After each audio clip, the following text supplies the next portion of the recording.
नमस्कार साथियों, MK study point में आप सभी का बहुत बहुत स्वागत होगा। उम्मीद है आप लोग स्वस्थ होंगे, आप लोग निरंतर पढ़ाई कर रहे होंगे। जो भी पढ़ाया जा रहा है उसका रिवीजन करते रहिए, धीरे धीरे सब याद हो जाएगा। रख हौसला वो मंजर भी आएगा, प्यासे के पास समंदर भी आएगा, थक कर ना बैठे मंजिल के मुसाफिर, मंजिल मिलेगी भी और मिलने का मजा भी आएगा। और आगे देखते हैं, आज संविधान सभा के गठन की मांग पर विचार किया जाएगा। इसमें क्या क्या प्रावधान किया गया है, कौन कौन से लोग इसमें शामिल थे और कब कब इसकी मांग की गई है, उस पर आज चर्चा होगी। तो देखते हैं कि सर्वप्रथम 1896 में बाल गंगाधर तिलक ने सर्वप्रथम जो है संविधान सभा के गठन की मांग की। फिर आगे चलकर 1922 में महात्मा गांधी द्वारा यह कहा गया कि भारतीयों के लिए एक संविधान सभा का गठन किया जाएगा, जिसमें भारतीय शामिल होंगे और जो भारतीयों के लिए एक संविधान सभा का निर्माण करेगी। फिर 1924 में मोतीलाल नेहरू ने भी संविधान सभा के गठन की मांग को पुष्टि की। फिर 1934 में सर्वप्रथम औपचारिक रूप से संविधान सभा के गठन की मांग जो है स्वराज पार्टी ने की। इसी 1934 में ही मानवेंद्र नाथ राय, जिसे यमन राय कहा जाता है, ने भी संविधान सभा के गठन की मांग पर विचार दिया। देखते हैं कब कब किया गया है। जैसे है संविधान सभा के गठन की मांग, तो संविधान सभा के गठन की मांग कब कब और किसने किसने किया है, इसको देखते हैं। तारीख इसमें डेट पूछता है और नाम पूछता है किसने कब क्या किया। जैसे है सर्वप्रथम 1896 में बाल गंगाधर तिलक द्वारा जो है संविधान सभा के गठन की मांग की गई। तिलक द्वारा संविधान सभा के गठन की मांग की गई। ठीक, संविधान सभा 1896 में बाल गंगाधर तिलक द्वारा संविधान सभा के गठन की मांग की गई।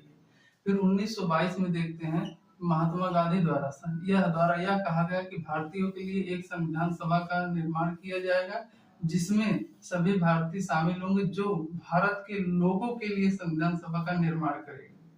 ठीक, 1922 में महात्मा गांधी ने कहा था। फिर उसके बाद 1924 में मोतीलाल नेहरू ने भी संविधान सभा के गठन की मांग की पुष्टि की। इसमें डेट पूछता है और कब किसने किया है ये भी पूछता है। फिर उसके बाद देखते हैं औपचारिक रूप से संविधान सभा के गठन की मांग कब की गई है। तो सर्वप्रथम जो है औपचारिक रूप से संविधान सभा के गठन की मांग 1934 में स्वराज पार्टी द्वारा किया गया। ठीक, उसके बाद इसी 1934 में ही एम राव, जिसे मानवेंद्र नाथ राव भी कहा जाता है, भी संविधान सभा के गठन पर विचार दिया गया है। ठीक, इसको जो इसमें जो है डेट पूछता है कब और किसने क्या मांग किया है। ठीक है, फिर उसके बाद बातें आती हैं कि औपचारिक रूप से संविधान सभा के गठन की मांग तो स्वराज पार्टी ने की थी 1934 में, लेकिन अनौपचारिक रूप से संविधान सभा के गठन की मांग कब कब किया गया और अंग्रेजों के द्वारा संविधान सभा के गठन की मांग को कब सब क्या किया गया। आगे देखते हैं। जैसे देखते हैं कि अंग्रेजों द्वारा संविधान सभा के गठन की मांग का स्वीकार किया जाना। तो सर्वप्रथम जो है 1940 में अनौपचारिक रूप से संविधान सभा के गठन की मांग को अनौपचारिक रूप से संविधान सभा के सर्वप्रथम जो 1940 में अगस्त प्रस्ताव आया, अंग्रेजों के द्वारा आया और संविधान सभा के गठन की मांग को स्वीकार किया गया। लेकिन कहा गया कि और गठन की मांग को स्वीकार किया और कहा गया कि एक भारतीयों के लिए एक संविधान सभा का गठन किया जाएगा, जिसमें ज्यादातर जो है भारतीय शामिल होंगे। अनौपचारिक रूप से संविधान सभा का गठन की मांग तो अगस्त प्रस्ताव 1940 के माध्यम से किया गया और इन्होंने कहा कि भारतीयों के लिए एक संविधान सभा का गठन किया जाएगा, जिसे अनौपचारिक रूप से कहा और जिसे कहा कि ज्यादातर इसमें भारतीय शामिल होंगे। तो उसके बाद इसी समय कांग्रेस पूरी तरह से इस समय कांग्रेस स्वतंत्रता के सिवाय और कुछ मानने को तैयार नहीं था। दूसरी तरफ अगर मुस्लिम लीग को देखा जाए तो विभाजन का मन पूरी तरह से बना चुका था। ठीक, उसके बाद अंततः परिणाम क्या हुआ कि कांग्रेस और मुस्लिम लीग दोनों ने ही अगस्त प्रस्ताव को स्वीकार कर दिया। ठीक, ये है कि अंग्रेजों के द्वारा संविधान सभा के गठन की मांग को कब स्वीकार किया गया। तो सर्वप्रथम 1940 में अगस्त प्रस्ताव आया और इसके माध्यम से कहा गया कि भारतीयों के लिए एक संविधान सभा का गठन किया जाएगा, जिसमें ज्यादातर भारतीय शामिल होंगे। लेकिन इसी समय देखा जाए तो कांग्रेस जो है पूरी तरह स्वतंत्रता के सिवाय और कुछ मानने को तैयार नहीं था। दूसरी तरफ मुस्लिम लीग भी पूरी तरह से विभाजन का मन बना चुकी थी। अंततः जो है इस अगस्त प्रस्ताव को जो 1940 में आया है, इसे जो है अंततः अस्वीकार कर दिया गया। आगे 1942 में क्रिप्स मिशन आता है, जिसके अध्यक्ष जो है स्टैफोर्ड क्रिप्स होते हैं। इन्होंने भी संविधान सभा के गठन की बात कही, लेकिन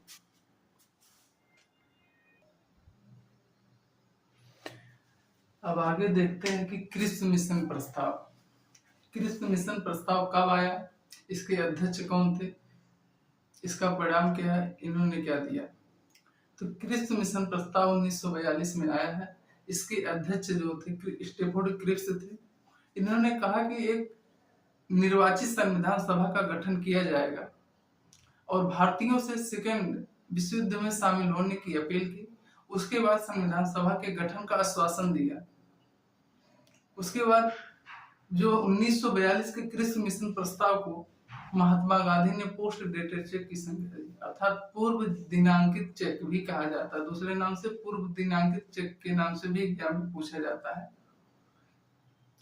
पूर्व दिनांकित चेक या पोस्ट डेटेड चेक ऐसे कहते हैं भविष्य की तारीख लिखना, जिसका सीधा सा अर्थ ये हुआ कि जो तारीख लिखी गई है उस तारीख से पहले उस चेक का भुगतान नहीं किया जा सकता, अर्थात इससे पोस्ट डेटेड चेक की संज्ञा। अंततः जो है क्रिप्स मिशन प्रस्ताव को भी अस्वीकार कर दिया गया। अब उसके बाद आता है कैबिनेट प्रस्ताव या मिशन, जो 1946 में आया, जिसके अध्यक्ष पैथिक लॉरेंस थे। टोटल 3 सदस्य इसमें थे, जिसमें अध्यक्ष जो पैथिक लॉरेंस थे, 2 अन्य सदस्य थे जो एबी अलेक्जेंडर और स्टैफोर्ड क्रिप्स थे। इसका मुख्य बिंदु क्या था, संविधान सभा के द्वारा, इस कैबिनेट प्रस्ताव के द्वारा जो है संविधान सभा का गठन किया गया। अब इस कैबिनेट मिशन के समय ब्रिटेन के प्रधानमंत्री जो थे वो क्लीमेंट इटली थे जो लेबर पार्टी से संबंधित थे। अब देखते हैं आगे, जैसे कि क्रिप्स मिशन कब आया। तो क्रिप्स मिशन आया 1942। एकदम फैक्ट है, इसमें एकदम डेट पूछ लेगा, अध्यक्ष कौन थे, इसका मुख्य बिंदु क्या था, एकदम फैक्ट पूछा जाता है एकदम। तो अध्यक्ष जो स्टैफोर्ड क्रिप्स थे। मुख्य बिंदु क्या है, एक निर्वाचित संविधान सभा का गठन किया जाएगा, जिसे संविधान सभा के गठन की बात की गई, और सेकंड विश्व युद्ध में भारतीयों को समर्थन मांगा इसने। उसके बाद आश्वासन दिया कि भारतीयों के लिए एक संविधान सभा का गठन किया जाए। उसके बाद महात्मा गांधी का कथन क्या था क्रिप्स मिशन के प्रस्ताव पर, पोस्ट डेटेड चेक की संज्ञा दी। महात्मा गांधी ने इसे पोस्ट डेटेड चेक की संज्ञा दी, जिसे पूर्व दिनांकित चेक भी कहा जाता है। अंततः परिणाम क्या हुआ कि इस क्रिप्स मिशन प्रस्ताव को भी अस्वीकार कर दिया गया। उसके बाद कैबिनेट प्रस्ताव आता है 1946 में आता है। कुल 3 सदस्य थे, एक अध्यक्ष थे पैथिक लॉरेंस, उसके बाद 2 अन्य सदस्य थे एबी अलेक्जेंडर और स्टैफोर्ड क्रिप्स थे। मुख्य बिंदु क्या, इस प्रस्ताव के माध्यम से संविधान सभा का गठन किया गया। उस समय ब्रिटेन के प्रधानमंत्री जो थे क्लेमेंट इटली थे, जो लेबर पार्टी से संबंधित थे। ठीक है, अब आगे देखते हैं कि संविधान सभा की महत्वपूर्ण बैठक। तो संविधान सभा में 2 महत्वपूर्ण बैठक हुई है।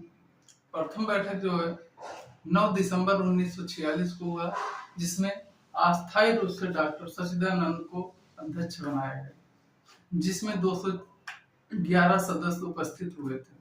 मुस्लिम लीग और देसी रियासत इसका बहिष्कार भी किया था। उसके बाद दूसरी बैठक को देखा जाए तो 11 दिसंबर 1946 को हुआ, जिसमें अस्थायी रूप से डॉक्टर राजेंद्र प्रसाद को अध्यक्ष बनाया गया। ये वरिष्ठता के आधार पर पहले बनाया, जब सच्चिदानंद को बनाया गया था वरिष्ठता के आधार पर अध्यक्ष बनाया गया था। दूसरी बैठक में डॉक्टर राजेंद्र प्रसाद को अस्थायी अध्यक्ष बनाया गया। उपाध्यक्ष में इसमें 2 लोग शामिल थे, एस.सी. मुखर्जी और टी.टी. कृष्णामाचारी भी उपाध्यक्ष बने थे। इसमें एस.सी. मुखर्जी और टी.टी. कृष्णामाचारी इसके अध्यक्ष बने थे, और बी.एन. राव संविधान सभा के सलाहकार भी थे। उसके बाद देखते हैं कि तीसरा देखते हैं कि 13 दिसंबर 1946 को जो है जवाहरलाल नेहरू ने उद्देश्य प्रस्ताव को भी प्रस्तुत किया था। उसके बाद अंततः 2 वर्ष 11 माह 18 दिन बाद जो 26 नवंबर 1949 को संविधान सभा बनकर तैयार हुआ। देखते हैं कि जवाहरलाल नेहरू ने उद्देश्य प्रस्ताव को प्रस्तुत किए थे। अब बी एन राव के बारे में देखते हैं। बी एन राव जो संविधान सभा के अध्यक्ष नहीं थे, इन्होंने संविधान सभा में अपनी निःशुल्क सेवा दी। इसके बाद ये भारतीयों की ओर से अंतरराष्ट्रीय न्यायालय में न्यायाधीश भी थे। यहाँ तक कि बर्मा जो वर्तमान में म्यांमार है, वहाँ के संविधान में भी इन्होंने महत्वपूर्ण भूमिका भी निभाई बी एन राव। और अंततः जो 2 वर्ष 11 माह 18 दिन बाद जो संविधान बन के तैयार हुआ, उसमें टोटल लगभग लागत जो 64 लाख के करीब आए, जिसमें 63 लाख। अब आगे देखते हैं। जैसे है देखिए प्रथम बैठक, तो प्रथम बैठक जो है 9 दिसंबर 1946 को हुई। ठीक, उसके बाद डॉक्टर सचिदानंद सिन्हा को अस्थायी अध्यक्ष बनाया गया। वरिष्ठता के आधार पर बनाया जाता था, वरिष्ठता के आधार पर अध्यक्ष बनाए गए सचिदानंद सिन्हा को। उसके बाद जो है 211 सदस्य मौजूद हुए थे, जिसमें जो है मुस्लिम लीग और देसी रियासत इसका बहिष्कार भी किया था। उसके बाद दूसरी बैठक में देखते हैं तो 11 दिसंबर 1946 को डॉक्टर राजेंद्र प्रसाद अस्थायी अध्यक्ष बने। बी एन राव संविधान सभा के संवैधानिक सलाहकार भी बने। एस सी मुखर्जी और टी टी कृष्णामाचारी इसके उपाध्यक्ष भी थे। 13 दिसंबर 1946 को देखा जाए तो जवाहरलाल नेहरू उद्देश्य प्रस्ताव प्रस्तुत करते हैं। अंततः 2 वर्ष 11 माह 18 दिन बाद 26 नवंबर 1949 को हमारा संविधान बन के तैयार हुआ, जिसमें लगभग 64 लाख रुपए खर्च हुए, लागत आई, जिसमें 63 लाख लगभग 93,729 रुपए टोटल इसकी लगभग लागत आई थी। ठीक, 63,96,000 जो लगभग इसकी लागत आई थी। ठीक, अब आगे देखते हैं। अब देखते हैं संविधान सभा में अधिवेशन। तो संविधान सभा में अगर 26 नवंबर 1949 तक देखें तो टोटल 11 अधिवेशन हुआ है। उसके बाद कुल अधिवेशनों की बात पूछेगा तो 12 अधिवेशन, और 12वां अधिवेशन 24 जनवरी 1950 को हुआ। अब है संविधान सभा की अंतिम बैठक। तो 24 जनवरी 1950 को संविधान सभा का अंतिम बैठक होता है, जिसमें 284 सदस्यों ने हस्ताक्षर किया। इसी दिन राष्ट्रगान और राष्ट्रगीत को संवैधानिक मान्यता भी दिया गया। संविधान सभा पर सर्वप्रथम हस्ताक्षर पंडित जवाहरलाल नेहरू ने किया था और अंतिम हस्ताक्षर डॉक्टर राजेंद्र प्रसाद ने किया था। और इसी दिन देखते हैं कि डॉक्टर राजेंद्र प्रसाद को संविधान सभा द्वारा भारत का प्रथम राष्ट्रपति बनाया गया। आगे देखते हैं, जैसे है कि संविधान सभा में अधिवेशन देखते हैं तो 26 नवंबर 1949 तक देखते हैं तो 11 अधिवेशन है। 26 नवंबर 1949 तक 11 अधिवेशन है। कुल अधिवेशन अगर पूछेगा तो 12 अधिवेशन सही उत्तर होगा, और 12वां अधिवेशन 24 जनवरी 1950 को हुआ। अब संविधान सभा की अंतिम बैठक देखते हैं तो संविधान सभा में 284 सदस्यों ने हस्ताक्षर किया। राष्ट्रगान और राष्ट्रगीत को संवैधानिक मान्यता दिया गया। सर्वप्रथम हस्ताक्षर जो है पंडित जवाहरलाल नेहरू ने किया था, और सबसे अंतिम हस्ताक्षर डॉक्टर राजेंद्र प्रसाद ने किया था। उसके बाद इसी दिन डॉक्टर राजेंद्र प्रसाद को संविधान सभा द्वारा देश का प्रथम राष्ट्रपति बनाया गया। अब आगे देखते हैं कि संविधान आंशिक रूप से कब लागू हुआ, पूर्ण रूप से कब लागू हुआ, और संविधान सभा पे जो है महत्वपूर्ण कथन क्या था। तो आंशिक रूप से संविधान जो है 26 नवंबर 1949 को लागू हुआ, जिसमें 16 अनुच्छेद को लागू किया गया, जो निम्न प्रकार से जैसे देखते हैं कि अनुच्छेद 5, अनुच्छेद 6, अनुच्छेद 7, अनुच्छेद 8, 9 उसके बाद है अनुच्छेद 60, 324, 366, 367, 379, 380, 388, 391, 392, 394, इस प्रकार कुल 16 अनुच्छेद को लागू किया गया। अब देखते हैं अंतिम रूप से संविधान जो है 26 जनवरी 1950 को लागू किया गया पूर्ण रूप से। अब देखते हैं कि संविधान सभा पे महत्वपूर्ण कथन क्या क्या है। जैसे है कि संविधान सभा कांग्रेस है तो कांग्रेसी भारत है, ग्रेनविल आइंस्टीन ने कहा है। संविधान सभा एक जात की संस्था है जिसे विंस्टन चर्चिल ने कहा है। संविधान सभा हिंदुओं की एक संस्था लॉर्ड विस्काउंट ने कहा है। जब संविधान सभा की पहली बैठक हो रही थी तो उस समय मुस्लिम लीग ने संविधान सभा की पहली बैठक का बहिष्कार किया था। उस समय चर्चिल ने कहा था कि भारत में एक ऐसे विवाह का आयोजन हो रहा है जिसकी दुल्हनी गायब है। देखिए, जब संविधान सभा की पहली बैठक हो रही थी तो उस समय मुस्लिम लीग ने बहिष्कार किया था। उस समय जो है चर्चिल ने कहा था कि भारत में एक ऐसे विवाह का आयोजन हो रहा है जिसकी दुल्हनी गायब है। इस प्रकार से जो है संविधान सभा समाप्त होता है। कल जो है कि आंशिक रूप से संविधान कब लागू हुआ, तो 26 नवंबर 1949 को लागू हुआ। 26 नवंबर 1949 को लागू हुआ। इसी दिन 16 अनुच्छेद को लागू किया गया। इसी दिन 16 अनुच्छेद को टोटल लागू किया। कौन कौन से? 5, 6, 7, 8, 9, 60, 324, 366, 367, 379, 380, 388, 391, 392, 393, 394, ये 16 जो है अनुच्छेद को इसी दिन लागू कर दिया गया। 26 नवंबर 1949 को पूर्ण रूप से लागू हुआ। 26 जनवरी 1950 को संविधान लागू हुआ। इस प्रकार से संविधान सभा के महत्वपूर्ण कथन क्या है कि संविधान सभा कांग्रेस है तो कांग्रेस ही भारत है। इंपॉर्टेंट एग्जाम में पूछता है कथन दे करके। तो ग्रेनविल आइंस्टीन ने कहा संविधान सभा एक जात की संस्था है। विंस्टन चर्चिल ने कहा संविधान सभा हिंदुओं की संस्था है, इसे लॉर्ड विस्काउंट ने कहा है। फिर उसके बाद पूछता है कि पहली बैठक के समय जो है जब मुस्लिम लीग ने संविधान सभा का बहिष्कार किया था तो उसमें विंस्टन चर्चिल ने क्या कहा था, उसमें जो है भारत में एक ऐसे विवाह का आयोजन हो रहा है जिसमें जो है जिसकी दुल्हन गायब है। इस प्रकार से जो है चर्चिल ने कही थी। ठीक है, इन सबको एक बार रिवीजन कर लीजिए, फिर से वीडियो देखेंगे दोबारा याद हो जाएगा आप लोग को भी।